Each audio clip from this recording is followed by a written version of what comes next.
नमस्कार साथियों। आज हम पढ़ने वाले हैं रेडॉक्स अभिक्रियाओं के प्रकार। चलिए एक एक करके हम देखते हैं इनको। तो पहला प्रकार है योग अभिक्रियाएं, कॉम्बिनेशन रिएक्शंस, है ना। नाम से ही समझ में आता है यहां पर क्या होगा, योग, है ना। देखो इधर,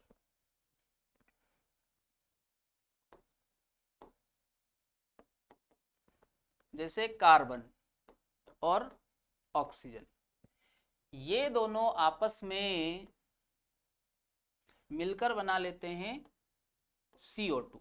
तो यहां पर आप देखो कार्बन और ऑक्सीजन का क्या हो रहा है, योग, है ना। अच्छा, साथ में अपन देखेंगे कि ये रेडॉक्स रिएक्शन है या नहीं, है ना। चलो, तो यहां पर आप बताओ कार्बन की ऑक्सीकरण संख्या कितनी आएगी, 0। यहां पर बताओ ऑक्सीजन की, यहां पर 0। यहां पर कार्बन की बताओ तो यहां पर आएगी +4। यहां पर आप ऑक्सीजन की बताओ -2, है ना। तो यहां पर आप देखो कार्बन की ऑक्सीकरण संख्या पहले कितनी है, 0, और बाद में कितनी हो गई, +4। मतलब कार्बन का हो रहा है ऑक्सीकरण, ऑक्सीकरण संख्या बढ़ रही है। और ऑक्सीजन का देखो पहले 0 है और बाद में कितना हो गया, -2।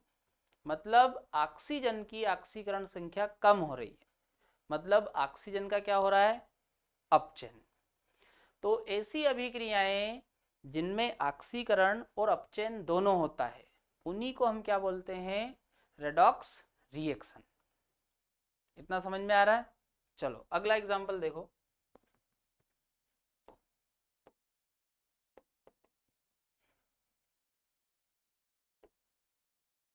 Mg, Mg की अभिक्रिया करवा देते हैं नाइट्रोजन के साथ। तो ये दोनों आपस में अभिक्रिया करके बना लेंगे Mg3N2। तो यहां पर देखो Mg और N2 दोनों का क्या हो रहा है, योग, है ना। देखो नाम से समझ में आ रहा, वैसे ही समझ में आ जाता है। यहाँ पर इतना आपको ज्यादा सोचना नहीं है भाई, सीधी सी बात है, योग हो रहा मतलब कौन सा प्रकार है, योग। यहाँ पर देखो Mg की ऑक्सीकरण संख्या 0, यहाँ पर नाइट्रोजन की 0, यहाँ पर Mg की कितनी आ जाएगी, +2, और यहाँ पर नाइट्रोजन की -3। अब आप Mg का देखो पहले 0 है, ऑक्सीकरण संख्या पहले 0 है और बाद में +2, ऑक्सीकरण संख्या बढ़ रही है, मतलब Mg का क्या हो रहा है, ऑक्सीकरण। नाइट्रोजन का पहले 0 है और बाद में देखो -3 है, मतलब नाइट्रोजन का ऑक्सीकरण जो अंक है वो कम हो रहा है, मतलब नाइट्रोजन का क्या हो रहा, अपचयन। तो ऑक्सीकरण भी हो रहा और अपचयन भी हो रहा, मतलब ये रेडॉक्स अभिक्रिया है। चलो इतना समझ में आ रहा है, नोट करो पहले इनको।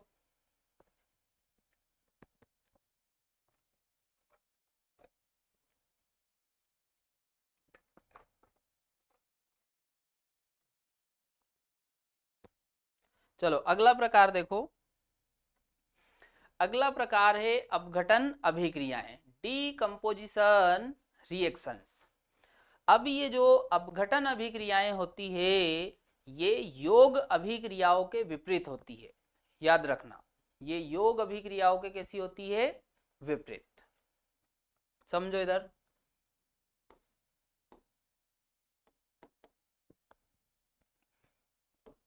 H2O, H2O को जब गर्म करेंगे तो ये टूटकर बनाएगा H2 प्लस O2, है ना। अपघटन का मतलब होता है टूटना। तो H2O जो है वो टूट गया और टूट के क्या बना रहा, H2 प्लस O2। यहां पर आप देखो हाइड्रोजन की ऑक्सीकरण संख्या +1, और ऑक्सीजन की -2। इधर आप देखोगे हाइड्रोजन की तो 0 और ऑक्सीजन की भी 0। तो यहाँ पर आप देखो हाइड्रोजन की पहले +1 है और बाद में कितनी हो गई 0। मतलब हाइड्रोजन का क्या हो रहा है, अपचयन हो रहा है, ऑक्सीकरण संख्या कम हो रही ना, और कम होने को क्या बोलते हैं, अपचयन। और ऑक्सीजन की -2 है और इधर कितनी हो गई 0।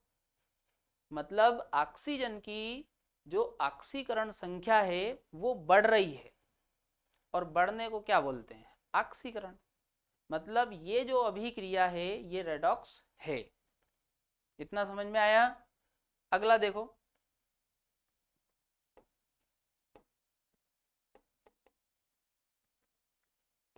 NaH, इसको गर्म कर दो। जब इसको आप गर्म करोगे तो ये बनेगा Na+H2। तो यहां पर भी देखो अपघटन हो रहा है। यहां पर इसकी ऑक्सीकरण संख्या आएगी +1 और हाइड्रोजन की -1। यहां पर सोडियम की 0 और यहां हाइड्रोजन की 0। तो यहां पर आप देखो सोडियम का पहले +1 है और बाद में कितना हो गया 0। मतलब सोडियम की जो ऑक्सीकरण संख्या है वो कम हो रही है। मतलब सोडियम का क्या हो रहा है, अपचयन हो रहा है। और हाइड्रोजन का देखो पहले -1 है और बाद में 0 हो गया। मतलब हाइड्रोजन की जो ऑक्सीकरण संख्या है वो बढ़ रही है, और बढ़ने को क्या बोलेंगे, ऑक्सीकरण। तो अभिक्रिया में अपचयन और ऑक्सीकरण दोनों हो रहा है। मतलब ये रेडॉक्स अभिक्रिया भी है ना। देखो हम रेडॉक्स अभिक्रिया इसलिए देख रहे हैं बार बार, क्योंकि ये जो प्रकार है ये किन के प्रकार हम पढ़ रहे हैं, रेडॉक्स अभिक्रियाओं के, है ना। चलो अब एक बात ध्यान रखना, जो सभी अपघटन अभिक्रियाएं हैं वो रेडॉक्स नहीं होती है। कुछ अभिक्रियाएं ऐसी होती है जिनमें अपघटन तो होता है पर वो रेडॉक्स नहीं होती है। चलो इधर देखो, जैसे एक एग्जांपल और देखते हैं पहले अपन।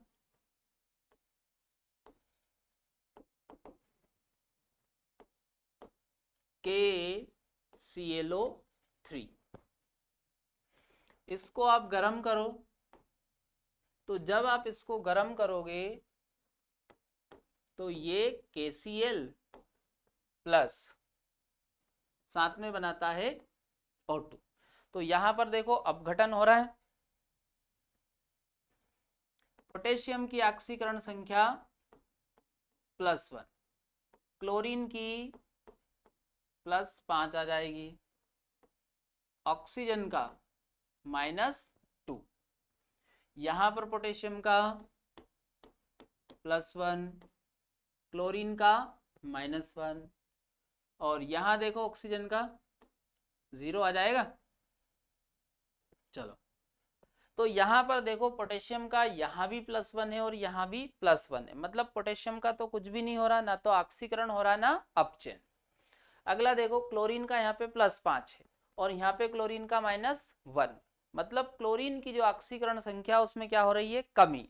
मतलब क्लोरीन का अपचयन हो रहा है। अगला देखो ऑक्सीजन की -2 और यहाँ पे हो गई 0। मतलब ऑक्सीजन की ऑक्सीकरण संख्या बढ़ रही है, और बढ़ने को क्या बोलते हैं, ऑक्सीकरण। मतलब ये अभिक्रिया भी रेडॉक्स है। चलो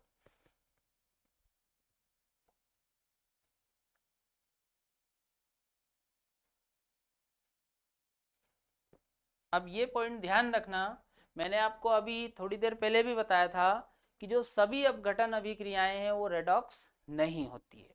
चलो इसका एक एग्जांपल देखते हैं अपन।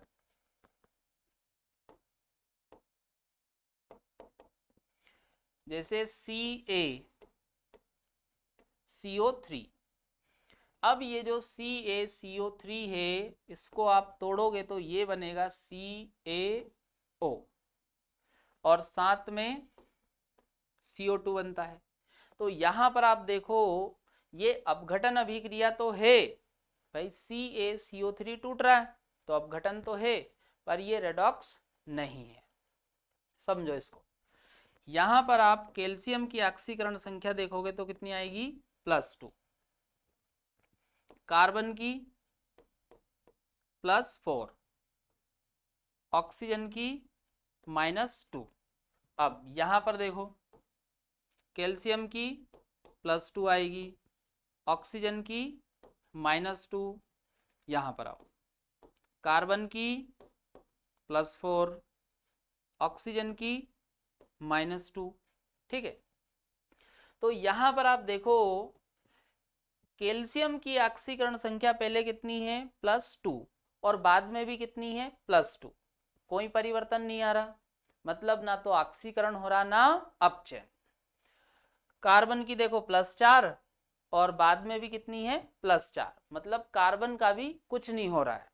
अगला देखो ऑक्सीजन की -2 और बाद में भी -2 है, मतलब इस अभिक्रिया में ना तो ऑक्सीकरण हो रहा है ना ही अपचयन, है ना। तो ध्यान रखना अभिक्रिया में ऑक्सीकरण और अपचयन नहीं हो रहा, मतलब ये रेडॉक्स अभिक्रिया नहीं है। याद रहेगा इतना। चलो ये नोट करो पहले आप लोग।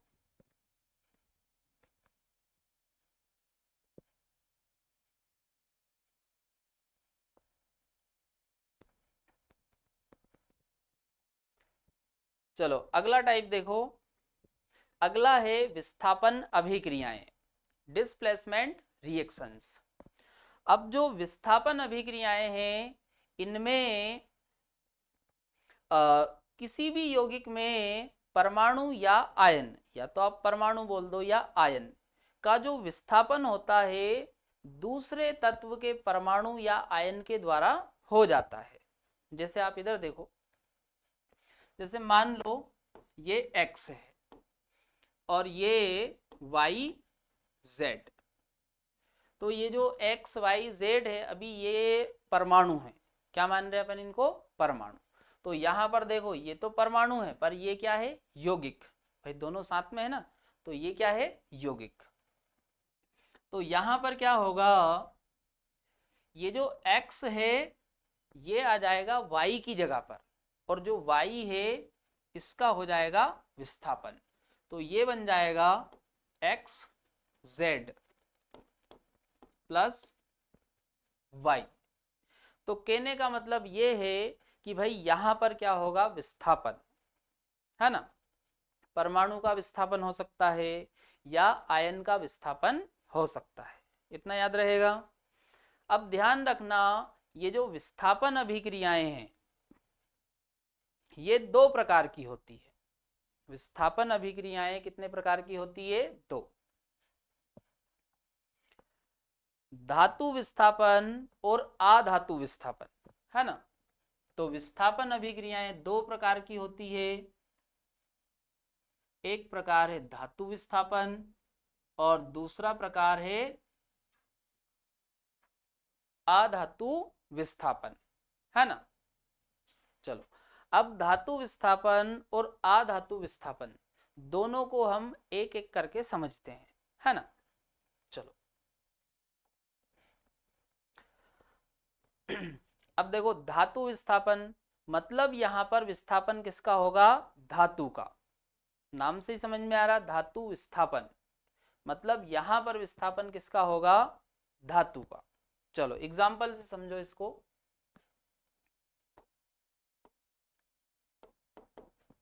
जैसे CuSO4 और इसकी अभिक्रिया जिंक से करवाते हैं, तो यहां पर ZnSO4 प्लस Cu, ठीक। तो यहां पर आप देखो जो कॉपर है उसका क्या हो रहा, विस्थापन। भाई कॉपर की जगह पर कौन आ गया, जिंक, और ये जो कॉपर है वो बाहर चला गया। तो समझ में आ रहा है धातु विस्थापन में विस्थापन किसका होगा, धातु का। याद रहेगा इतना? चलो अच्छा, साथ में हम देखते हैं ये रेडॉक्स है या नहीं है। तो पहले इसको मिटा दो। चलो यहां पर आप देखो, इसकी ऑक्सीकरण संख्या आएगी +2, सल्फर की +6, ऑक्सीजन की -2, जिंक की यहां पर 0, यहां पर जिंक की आ जाएगी +2, सल्फर की +6 और ऑक्सीजन की -2 और यहां पर कॉपर की 0। तो यहां पर आप देखो कॉपर का +2 है और यहां पर कॉपर का क्या हो रहा है 0, मतलब कॉपर की जो ऑक्सीकरण संख्या है उसमें कमी आ रही है। तो कॉपर का क्या हो रहा है अपचय, है ना। अच्छा सल्फर की देखो यहां भी 6 है, +6 और यहां भी +6, मतलब इसमें कोई परिवर्तन नहीं आ रहा है, हटाओ इसको। अगला देखो ऑक्सीजन का -2 और यहां भी -2, तो इसमें भी कोई परिवर्तन नहीं आ रहा, हटाओ इसको भी। अगला देखो जिंक की यहाँ पर 0 है, जिंक की यहाँ पर क्या आ रही है 0, और यहाँ पर आप देखो जिंक की +2, मतलब जिंक की ऑक्सीकरण संख्या बढ़ रही है, और बढ़ने को क्या बोलते हैं ऑक्सीकरण, मतलब अभिक्रिया में ऑक्सीकरण और अपचयन हो रहा है ना। चलो एक एग्जाम्पल और देखो इसका,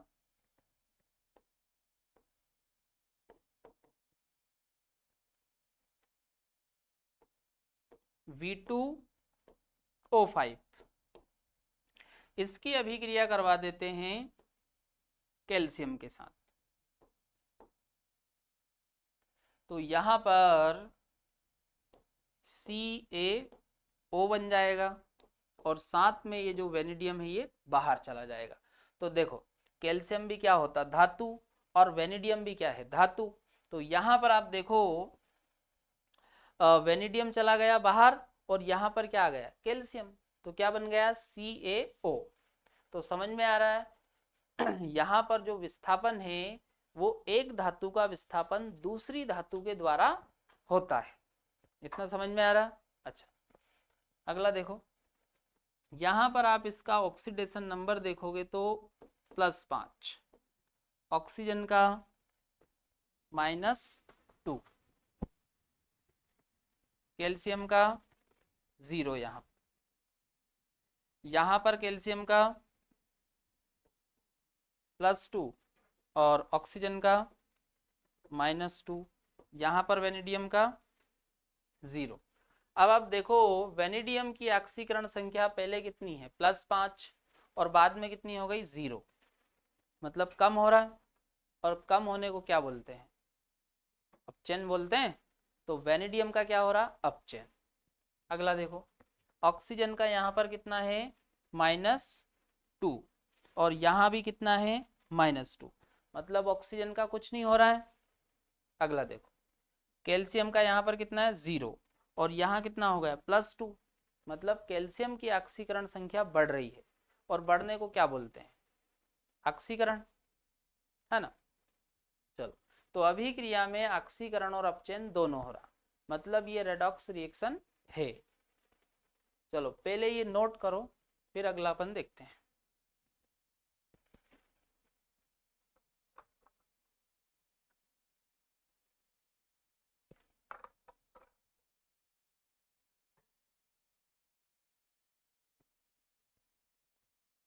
चलो अगला देखो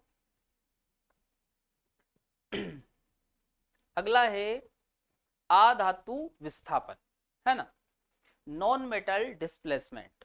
तो यहां पर जो विस्थापन है वो आधातु का होता है। किसका विस्थापन होता है आधातु। तो यहां पर ध्यान रखना हाइड्रोजन विस्थापन ऑक्सीजन विस्थापन वाली अभिक्रियाएं आती है, ध्यान रखना, है ना। हाइड्रोजन विस्थापन ऑक्सीजन विस्थापन ये वाली अभिक्रियाएं इसमें आएगी, है ना। अच्छा अब एक बात ये भी ध्यान रखना कि जो फर्स्ट ए ग्रुप के एलिमेंट होते हैं, फर्स्ट ए ग्रुप के जो एलिमेंट होते हैं उनको बोलते हैं क्षार धातुएं, क्या बोलते हैं, क्षार धातुएं। और सेकंड ग्रुप के जो एलिमेंट होते हैं उनको बोलते हैं क्षारी मृदा धातुएं या फिर क्षार मृदा धातुएं, है ना।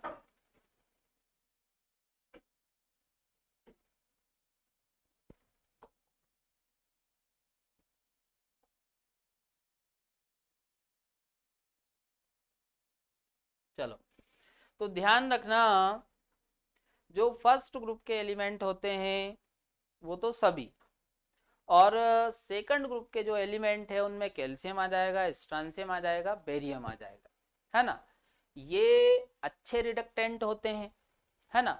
और ये ठंडे जल, यहाँ पर देखो शीतल, शीतल का मतलब क्या होता है, ठंडा, शीतल का मतलब क्या होता है, ठंडा। ठंडे जल के भी साथ अभिक्रिया कर लेते हैं, और ये हाइड्रोजन का विस्थापन करती है। काय का विस्थापन होगा यहाँ पर, हाइड्रोजन का। देखो इधर,